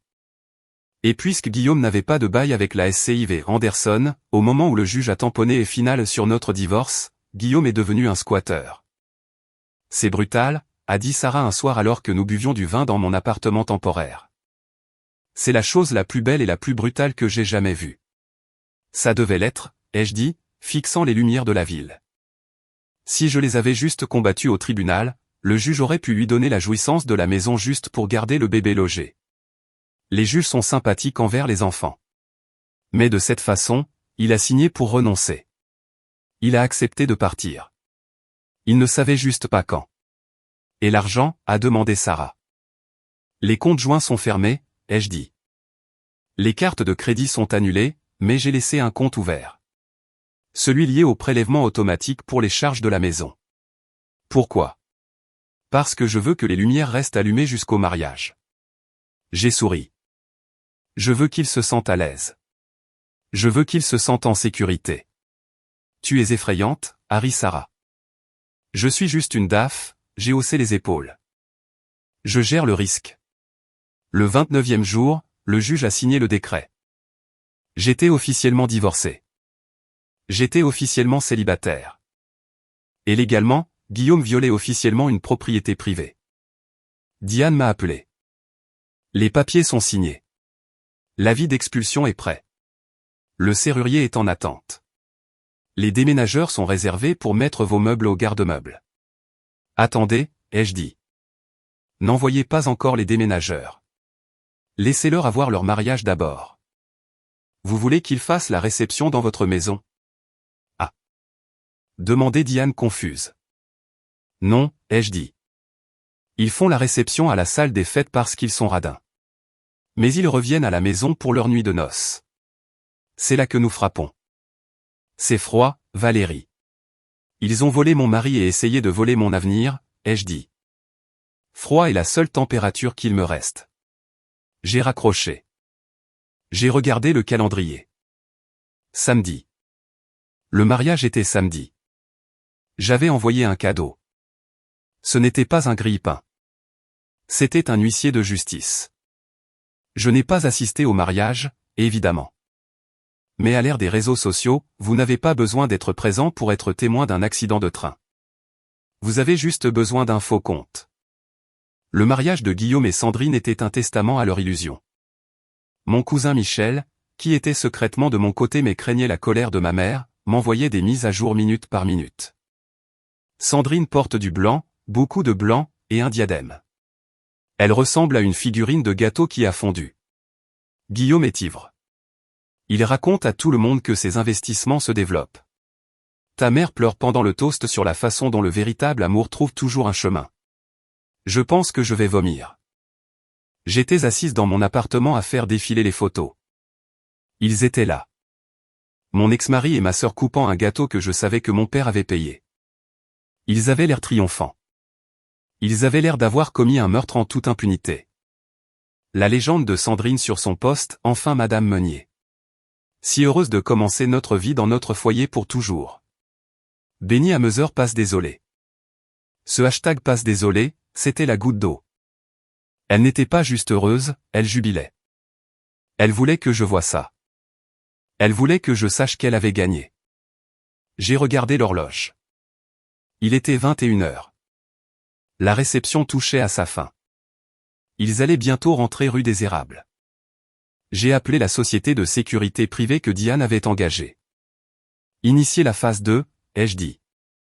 Bien reçu, Madame Meunier. Nous sommes sur place. Le serrurier a fini. Les avis sont affichés. J'ai ressenti une montée d'adrénaline si forte que mes mains tremblaient. C'était le moment. Pendant qu'il dansait sur un chêne mélodie, une équipe changeait chaque serrure de ma maison. Pendant qu'il lançait le bouquet, un huissier scotchait un avis orange vif de sommation de quitter les lieux sur la porte d'entrée, la porte arrière et le garage. Et pendant qu'ils montaient dans leur voiture juste mariée, la berline de mon père puisque j'avais repris la voiture de fonction, mon équipe de sécurité se garait de l'autre côté de la rue, prête à faire respecter la loi. J'imaginais le trajet qu'ils faisaient. Ils riaient probablement. Guillaume desserrait probablement sa cravate, pensant à porter sa mariée enceinte au-dessus du seuil de la maison dont il m'avait chassé. Il pensait probablement à quel point il était intelligent, comment il avait joué le système. Il ne savait pas que le système était truqué contre lui dès le début. Je me suis versé un verre d'eau pétillante. Je n'avais pas besoin d'alcool pour engourdir ça. Je voulais ressentir chaque seconde. Joyeux jour de mariage, Sandrine. J'ai trinqué à la pièce vide. Bienvenue dans la réalité. Mon téléphone a vibré. C'était encore Michel. Ils viennent de partir. Ils se dirigent vers toi. Bonne chance, Val. Fais-leur vivre l'enfer. J'ai attrapé mon manteau. Je n'allais pas rester dans l'appartement. J'avais besoin de voir ça. J'ai conduit jusqu'à mon ancien quartier et je me suis garé 3 maisons plus bas, caché dans l'ombre d'un grand chêne. J'ai surveillé la rue. C'était calme. La pluie s'était arrêtée, laissant le trottoir glissant et noir. La maison, ma maison, était sombre. J'avais coupé le courant à distance via l'application domotique il y a 5 minutes. Des phares ont balayé la rue. Une voiture s'est garée dans l'allée. C'était eux. Le spectacle était sur le point de commencer. La scène s'est déroulée avec une perfection cinématographique. La portière de Guillaume s'est ouverte et il en est sorti en trébuchant, toujours dans son smoking, semblant un peu instable. Il a fait le tour pour ouvrir la porte à Sandrine. Elle a émergé, sa robe blanche traînant sur l'allée mouillée, tenant son ventre théâtralement. Ils ont marché sur le chemin jusqu'au perron. J'ai baissé ma vitre juste d'1 centimètre pour entendre. Pourquoi les lumières sont éteintes, s'est plainte Sandrine, sa voix perçante dans l'air nocturne. Je t'avais dit de laisser la lumière du porche allumée. Je l'ai fait, a bredouillé Guillaume. L'ampoule a dû griller. Détends-toi, bébé. On est à la maison. Il a fouillé dans sa poche pour trouver les clés. Les clés que je lui avais données. Les vieilles clés. Il a glissé la clé dans la serrure. Il l'a tournée. Rien ne s'est passé. Il l'a secouée. Il l'a retirée, l'a essuyée sur son pantalon et a réessayé. Il a poussé son épaule contre la porte. Elle n'a pas bougé. Qu'est-ce qui ne va pas chez toi, a claqué Sandrine. Ouvre la porte. Je dois faire pipi. C'est coincé, a grogné Guillaume. Ça doit être l'humidité. Attends. Il a réessayé, tordant plus fort. Clac. La clé s'est cassée dans la serrure. Merde, a crié Guillaume en donnant un coup de pied dans la porte. C'est à ce moment-là que les projecteurs à détection de mouvement que j'avais réactivés à distance se sont soudainement allumés, les baignant d'une lumière blanche aveuglante. Et c'est là qu'ils l'ont vu. Le morceau de papier orange vif scotché juste à hauteur des yeux. Avis d'expulsion et avertissement de violation de propriété. Guillaume l'a arraché de la porte, plissant les yeux pour le lire. Qu'est-ce que c'est, a demandé Sandrine en se penchant par-dessus son épaule. Ça dit. Ça dit que nous sommes en violation de propriété, a bégayé Guillaume. SCIV Anderson. Valérie. Il a hurlé mon nom. Valérie? Il s'est retourné, scannant l'obscurité, cherchant la bagarre. Je sais que tu fais ça. C'est ma maison. Tu ne peux pas m'enfermer dehors. Il a ramassé une pierre décorative du jardin et a marché vers la fenêtre du salon. Ne le fais pas, Guillaume, me suis-je chuchoté. Avant qu'il ne puisse la lancer, la berline banalisée de l'autre côté de la rue a flashé des lumières rouges et bleues. 2 agents de sécurité en uniforme avec pouvoir d'arrestation en sont sortis. Lâchez la pierre, monsieur, a commandé l'un d'eux, la main sur son étui. Guillaume s'est figé. Agent, Dieu merci. Mon ex-femme, elle nous a enfermés dehors. C'est ma maison. J'ai ma femme enceinte ici. Vous devez nous laisser entrer. L'agent a remonté l'allée, calme et imposant. Monsieur, éloignez-vous de la porte. Puis-je voir une pièce d'identité? Guillaume a fouillé pour trouver son portefeuille. J'habite ici. 42 rue des Érables. Vérifiez vos dossiers. L'agent a regardé l'identité, puis le presse-papier qu'il tenait. J'ai un acte ici listant le propriétaire comme SCIV Anderson. Et j'ai une ordonnance du tribunal signée datée d'hier déclarant que monsieur Guillaume Meunier a accepté de quitter les lieux immédiatement après le divorce. C'était une formalité, a crié Guillaume, postillonnant. Nous avions un accord verbal. Elle me l'a donné. Le verbal ne l'emporte pas sur une ordonnance du tribunal, monsieur, a dit l'agent. Et puisque vous n'êtes plus résident et que vous venez de tenter de casser une fenêtre, vous êtes actuellement en violation de propriété. Vous devez partir. Partir, a hurlé Sandrine. Partir où? Nous vivons ici. Toutes nos affaires sont à l'intérieur. Le berceau de mon bébé est à l'intérieur. Vos biens personnels ont été emballés et déplacés vers un garde-meuble, a récité l'agent. Voici l'adresse et la clé de l'unité. Il a tendu à Guillaume une petite clé en laiton. Vous avez emballé mes affaires? Sandrine avait l'air horrifiée. Vous avez touché mes sous-vêtements? C'est illégal. J'appelle mon père. Vous pouvez appeler qui vous voulez, a dit l'agent. Mais vous ne pouvez pas rester ici. Si vous ne montez pas dans votre voiture et ne partez pas dans les 3 prochaines minutes, je vous arrêterai pour violation de propriété et tentative de vandalisme. Guillaume a regardé la maison. Il a regardé l'autocollant orange. Il a regardé la clé cassée dans sa main. La réalité perçait enfin à travers l'alcool et l'arrogance. Il ne possédait rien. Il était un invité qui avait abusé de l'hospitalité. Valérie. Il a crié dans la nuit à nouveau, regardant droit vers le chêne où je me cachais, bien qu'il ne puisse pas me voir. Tu as planifié ça. Tu nous as laissé planifier le mariage en sachant que tu allais faire ça. J'ai souri. Oui. Oui, je l'ai fait. Monsieur, dernier avertissement, a dit l'agent en s'approchant. Dans la voiture maintenant. Sandrine a commencé à sangloter. C'était un hurlement fort et laid. Ma nuit de noces. Tu as ruiné ma nuit de noces. Guillaume l'a poussée vers la voiture. La ferme, Sandrine. Monte juste dans la voiture. Ne me pousse pas. A-t-elle crié en retour. C'est ta faute. Tu as dit que tu gérais. Tu as dit qu'elle était stupide. Elle m'a piégé. Il se criait dessus en remontant précipitamment dans la berline de mon père. Guillaume a claqué la porte, a démarré en trombe de l'allée et a filé, les pneus crissant sur l'asphalte mouillé.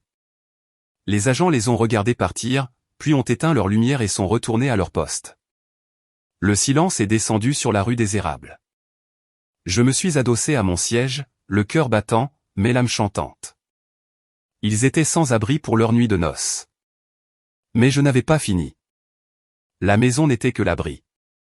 Maintenant, je devais prendre la nourriture. La phase suivante de mon plan reposait sur le fait que Guillaume et Sandrine étaient des créatures d'habitude et de privilèges. Je savais exactement où ils iraient. Il n'y avait qu'un seul hôtel de luxe en ville qu'ils considéraient digne d'eux, le Carlton. J'ai conduit là-bas, gardant une distance de sécurité. Effectivement, la voiture de mon père était arrêtée au service de voiturier. Guillaume entrait en trombe dans le hall, Sandrine traînant derrière, sa robe blanche maintenant striée de boue à cause du caprice dans l'allée. Je me suis garé et je suis entré dans le hall, restant près d'un grand palmier en pot d'où je pouvais voir le comptoir d'enregistrement. Guillaume a claqué sa main sur le comptoir en marbre. J'ai besoin d'une suite. La présidentielle si vous l'avez. Ma maison. Nous avons eu une urgence de plomberie. Mentant jusqu'au bout. La réceptionniste a tapé sur son clavier. Certainement, monsieur. Nous avons une suite disponible. Ce sera 850 € la nuit plus les taxes. Puis-je avoir une carte de crédit pour la caution? Guillaume a sorti sa American Express noire. Celle qui était rattachée à mes avantages d'entreprise. Celle que j'avais annulée à 9h ce matin-là. Il l'a passée. La réceptionniste a froncé les sourcils. Je suis désolé, monsieur. Cette carte a été refusée. Essayez encore, a claqué Guillaume. C'est une Amex Platinum. Elle n'a pas de plafond. Elle apparaît comme annulée et volée, a-t-elle dit, sa voix baissant d'un décibel poli. Volée? Guillaume a rougi. C'est. Tenez, essayez la visa. Il a tendu la visa commune. Refusé. Guillaume a commencé à transpirer. Il a tapoté ses poches. Il a sorti une carte de débit, sa personnelle. Celle liée au compte où il gardait son argent de conseil. Celle-ci fonctionne, a-t-il dit avec confiance. La réceptionniste l'a passée. Elle a attendu. Elle a levé les yeux, de la pitié dans le regard. Monsieur, ça indique fonds insuffisants. Quoi, a crié Guillaume. Il y avait 5000 € dessus hier. Il y en avait. Mais souvenez-vous de la dette de jeu. Celle que j'avais arrêté de payer. Le casino avait une saisie sur salaire. Au moment où la protection conjointe a été levée par le décret de divorce, les créanciers ont fondu sur lui et ont saisi son compte personnel. Diane les avait tuyautés. Sandrine s'est avancée, essuyant ses yeux tachés de mascara. Utilise juste ma carte, Guillaume. Bon sang.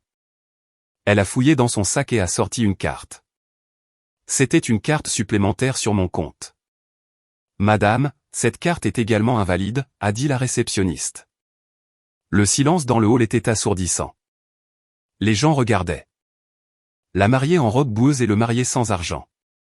Nous avons du liquide, a bégayé Guillaume. Il a ouvert son portefeuille.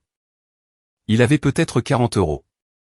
Pas assez pour un Formule 1, encore moins le Carlton. Je dois passer un appel, a dit Guillaume, sa voix tremblante. Il a sorti son téléphone. Il a composé mon numéro. J'ai regardé mon téléphone s'allumer dans mon sac. J'ai laissé sonner. Il a composé le numéro de mes parents. Papa, l'ai-je entendu dire, sa voix se brisant. Elle nous a enfermés dehors. Elle a annulé les cartes. On est au Carlton. On ne peut pas payer. On n'a nulle part où aller. Je ne pouvais pas entendre la réponse de mon père, mais j'ai vu le visage de Guillaume s'effondrer. Qu'est-ce que tu veux dire par tu ne peux pas venir? Oui, je sais qu'il est tard, mais Sandrine est enceinte. Bon. On vient chez vous. Il a raccroché et a regardé Sandrine. Ton père dit qu'on peut dormir sur le clic-clac dans le bureau. Le clic-clac, a hurlé Sandrine.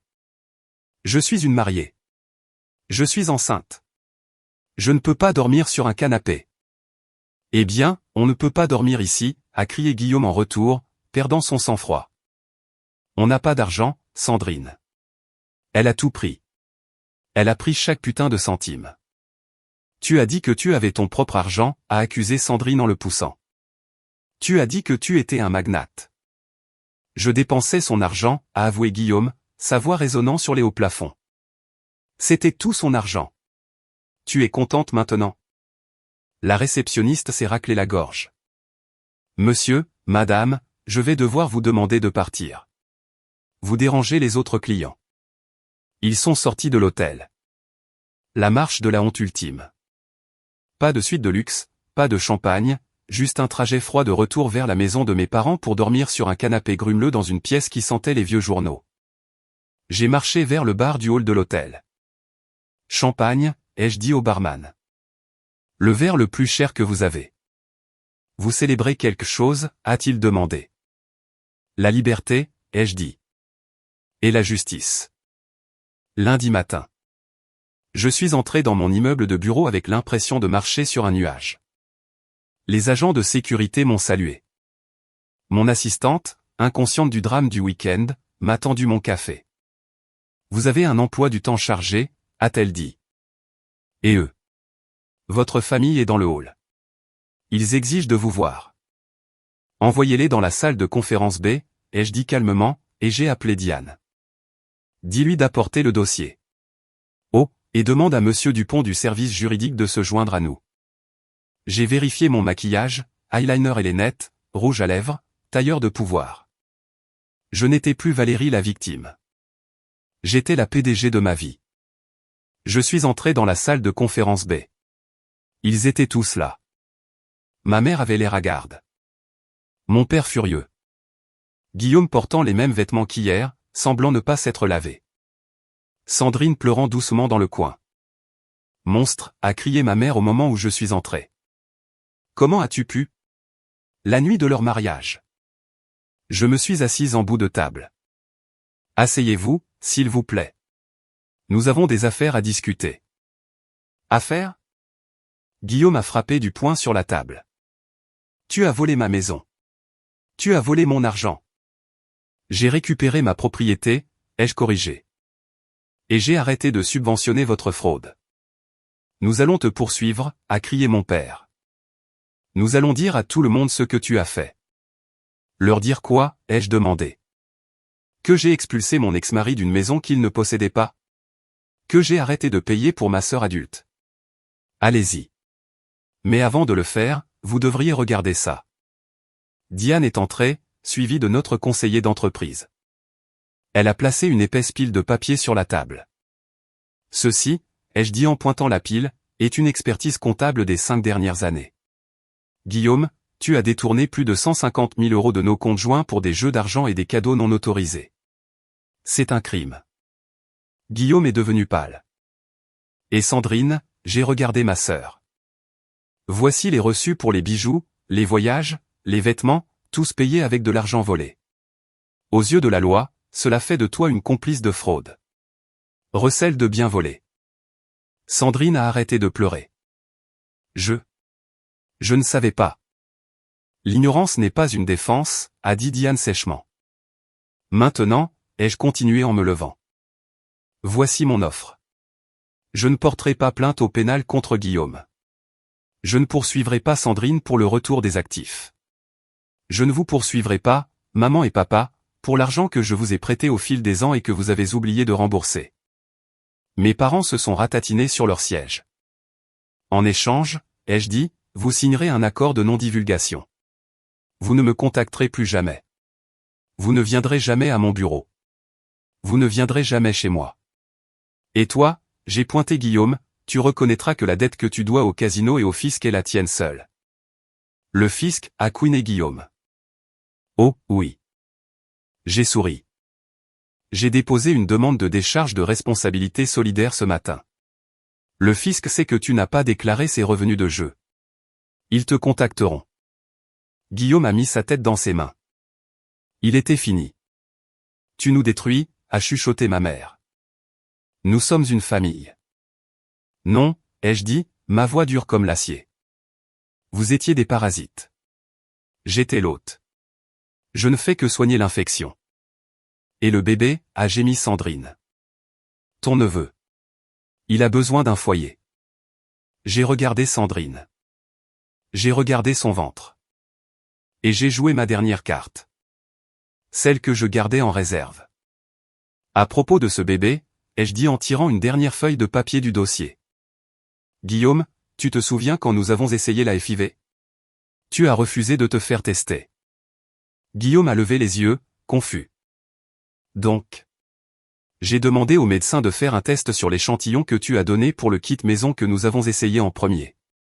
J'ai trouvé les résultats dans ton bureau. Tu les as cachés. J'ai glissé le papier vers lui.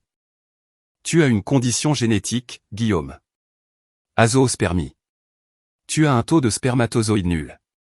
Tu es stérile. La pièce est devenue complètement silencieuse. On pouvait entendre le bourdonnement de la climatisation. Guillaume a regardé le papier. Puis il a regardé Sandrine. Le visage de Sandrine s'est vidé de toute couleur. Elle ressemblait à un fantôme. Sandrine. La voix de Guillaume était un chuchotement dangereux. Sandrine, de qui est ce bébé? Je a bégayé Sandrine. Le test est faux. Valérie l'a falsifié. C'est de la clinique, Guillaume, ai-je dit. Appelle-les. Guillaume s'est levé. La réalisation l'a submergé. Il avait fait exploser sa vie, perdu sa femme riche, perdu sa maison et s'était endetté pour un bébé qui n'était pas le sien. Qui est-ce? A rugi Guillaume en attrapant le bras de Sandrine. C'était juste une fois, a crié Sandrine. Avec l'entraîneur de la salle de sport. Ça ne voulait rien dire. J'avais besoin que tu m'épouses. J'avais besoin de la sécurité. Tu m'as piégé, a crié Guillaume. Tu as ruiné ma vie pour un enfant illégitime. Il s'est jeté sur elle. Les agents de sécurité sont intervenus immédiatement, le retenant. Sortez-les, ai-je dit aux gardes. Tous. Alors qu'ils étaient traînés dehors, Guillaume criant des obscénités, Sandrine hurlant, mes parents semblant vieux et vaincus, je n'ai rien ressenti. Pas de joie, pas de tristesse. Juste le silence. Le silence d'une ardoise vierge. La révélation sur le bébé a été la bombe nucléaire qui a vaporisé ce qu'il restait de leur alliance. Je n'avais rien besoin de faire d'autre. J'ai juste regardé les retombées d'une distance de sécurité. Guillaume a été arrêté pour agression ce jour-là dans mon bureau. Il a passé la nuit en prison. Quand il est sorti, il n'avait nulle part où aller. Mes parents ont refusé de le laisser revenir. Après tout, il n'était plus le père de leur petit-fils. Il était juste un homme fauché et violent qui les avait humiliés. La vie de Sandrine a implosé. Mes parents, face à la honte d'une fille enceinte d'un entraîneur de gym au hasard et à la perte de leur fantasme de gendre riche, se sont retournés contre elle. Comment as-tu pu être aussi stupide? J'ai entendu ma mère lui crier dessus au téléphone. Sarah avait mis la maison sur écoute. Je plaisante. C'était encore le cousin Michel avec les mises à jour. Tu avais la poule aux œufs d'or et tu l'as tuée. Il ne se souciait pas de la moralité. Il se souciait que l'arnaque ait échoué. Guillaume a demandé l'annulation du mariage pour fraude. Il a affirmé que Sandrine l'avait piégé. Il a aussi essayé de me poursuivre à nouveau, se représentant lui-même parce qu'il ne pouvait pas payer un avocat. Le juge a rejeté l'affaire en 5 minutes et lui a ordonné de payer mes frais juridiques. Comme il ne pouvait pas payer, il a dû se déclarer en faillite personnelle. Et le bébé? Il s'est avéré que l'entraîneur était un étudiant de 22 ans sans argent et sans intérêt à être père. Sandrine faisait face à la maternité célibataire avec 0 actif, vivant dans sa chambre d'enfant, écoutant sa mère se plaindre quotidiennement de combien elle coûtait. J'ai reçu une lettre de Guillaume environ 2 semaines plus tard. Elle a été envoyée à mon bureau. Valérie, je sais que j'ai merdé. J'ai été faible. Sandrine m'a manipulé. Elle a joué sur mes insécurités. Je n'ai jamais cessé de t'aimer. J'étais confus. S'il te plaît, pouvons-nous parler? Je vis dans ma voiture. Je n'ai rien. Tu es la seule bonne chose qui me soit jamais arrivée. S'il te plaît, donne-moi une seconde chance. Je l'ai lu 2 fois. Il y a 10 ans, j'aurais pleuré. J'aurais pensé, il souffre. Je dois l'aider. Mais j'ai regardé l'écriture, la même main qui avait signé ma dignité pour une maison qu'il ne possédait pas. J'ai pris un marqueur rouge. J'ai écrit retour à l'envoyeur en travers de l'enveloppe, et je l'ai jeté dans la déchiqueteuse. Je ne le détestais plus. Je m'en fichais simplement. C'était un étranger. Une leçon que j'avais apprise à la dure. La destruction du clan Meunier a été totale. Mes parents, sans mon allocation mensuelle, ne pouvaient pas se permettre leur train de vie. Ils ont dû mettre leur maison en vente. La maison où j'ai grandi, la maison où j'étais toujours le second choix. Ils ont déménagé dans un petit 2 pièces dans un quartier moins désirable de la ville. Sandrine a dû trouver un travail, un vrai travail. Elle a commencé à travailler comme réceptionniste dans une clinique dentaire. Le cousin Michel m'a dit qu'elle avait pris 10 ans. Elle se plaint à qui veut l'entendre que sa méchante sœur a volé son héritage, mais personne n'écoute. Les gens en ville ont vu les voitures de police. Ils connaissent la vérité. Guillaume a quitté Nantes. La rumeur dit qu'il est retourné dans la Creuse pour vivre avec son frère. Il travaille dans un centre d'appel. J'ai maintenu un contact 0 absolu. J'ai changé mon numéro. J'ai déménagé dans une nouvelle maison, un penthouse moderne et élégant en ville, loin de la banlieue. J'ai vendu la maison de la rue des Érables à un jeune couple charmant. Je ne voulais pas des souvenirs. Un après-midi pluvieux, 6 mois plus tard, je suis tombé sur ma mère au supermarché. C'était inévitable dans une ville, je suppose. Elle avait l'air frêle. Ses cheveux n'étaient pas teints de son blond parfait habituel. Le gris apparaissait. Elle m'a vu et a arrêté son caddie. Valérie, a-t-elle dit. Sa voix a vacillé. Je me suis arrêté. Je n'ai pas couru. J'ai tenu bon. Bonjour, Jocelyne. Pas maman. Jocelyne. Tu nous manques, a-t-elle dit, les larmes aux yeux. Ton père, il ne va pas bien. Son cœur. Nous pourrions utiliser un peu d'aide. Voilà. L'hameçon, la culpabilité. Son cœur. Aider. J'ai regardé cette femme qui m'avait dit de donner mon mari à ma sœur, qui m'avait traité d'avare, qui ne m'avait valorisé que tant que j'étais utile. Je suis désolé d'entendre ça, ai-je dit poliment. La Sécu couvre les problèmes cardiaques. Tu devrais les appeler. Valérie, a-t-elle haleté. Nous sommes ta famille. Non, ai-je dit en me penchant près pour qu'elle puisse entendre chaque mot. Tu as fait ton choix. Tu as choisi Sandrine. Tu as choisi le mensonge. Tu ne peux pas revenir à la vérité juste parce que le mensonge a arrêté de payer les factures. Je suis ta mère.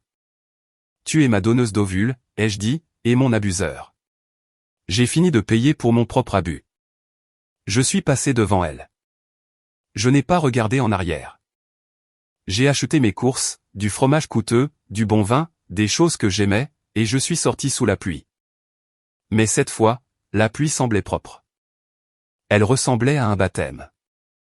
Cela fait 1 an depuis le dîner de l'enfer. J'écris ceci depuis un balcon sur la côte amalfitaine. J'ai pris une année sabbatique pour la première fois de ma vie. Je ne travaille pas. Je suis juste. Le procès est un souvenir lointain. La douleur est une cicatrice décolorée en blanc. J'ai rencontré quelqu'un ici. Son nom est Lucas. Il est architecte. Il ne sait rien de mon argent et il s'en fiche. Il aime que je sois intelligente. Il aime que je le batte aux échecs. Hier, nous étions assis face à l'océan et il m'a demandé, « Valérie, pourquoi vérifies-tu toujours l'addition si soigneusement ?» J'ai souri. Parce que j'ai appris que si tu n'auditais pas ta vie, quelqu'un d'autre détournera ton bonheur. J'ai pensé à Sandrine changeant probablement une couche dans un appartement exigu, amer et en colère. J'ai pensé à Guillaume répondant au téléphone dans la Creuse, rêvant de la vie qu'il a jetée. Ils voulaient tout. Ils ont fini avec rien. Je ne voulais rien d'autre que de l'amour. Et j'ai fini avec tout. Ma liberté, ma fortune, et enfin moi-même. J'ai réalisé que la sœur de l'ombre n'existait plus. Je n'étais pas une ombre. J'étais le soleil. Je les avais juste laissés se tenir devant ma lumière. J'ai pris une gorgée de mon vin, le même vin que j'ai bu la nuit où Sarah m'a dit de me battre. Aux auditeurs, elle chuchotait à la mer, et la mer a chuchoté en retour, « Tu as gagné ». Si vous traversez quelque chose comme ça, si vous êtes celle qui donne toujours et ne reçoit jamais, écoutez-moi. Arrêtez. Fermez le compte. Changez les serrures. Vous valez plus que ce que vous pouvez fournir aux autres. Ne soyez pas la sœur de l'ombre. Soyez la PDG de votre vie. Merci d'avoir écouté mon histoire. Ce n'était pas facile à raconter, mais c'était nécessaire. Si vous avez aimé me voir faire tomber les gens qui ont essayé de me détruire, s'il vous plaît aimez cette vidéo et abonnez-vous, et n'oubliez pas de commenter le chiffre 1 si vous êtes arrivé jusqu'au bout. Vous êtes ma vraie famille maintenant. Restez fort et gardez vos reçus. Et ainsi, alors que les vagues de la côte amalfitaine chuchotaient la victoire à Valérie, nous nous rappelons une vérité puissante. L'estime de soi ne se définit pas par combien nous donnons aux autres, mais par la férocité avec laquelle nous protégeons notre propre lumière. Son voyage n'était pas seulement de récupérer ses biens ou sa liberté. C'était de redécouvrir sa force, sa valeur et le courage de se tenir debout face à la trahison. L'histoire de Valérie nous enseigne que la résilience ne naît pas de l'évitement de la douleur, mais en l'affrontant de front et en l'utilisant comme catalyseur de croissance. Dans la vie, nous pouvons rencontrer des gens qui profitent de notre gentillesse ou la prennent pour de la faiblesse. Mais la vraie force réside dans le fait de savoir quand tracer des limites, quand dire assez, et quand prioriser notre propre bonheur. La transformation de Valérie de la sœur de l'ombre à la PDG de sa vie nous rappelle que nous ne sommes pas définis par les attentes ou les manipulations des autres. Nous sommes définis par notre capacité à nous relever, à reconstruire et à briller plus fort que jamais.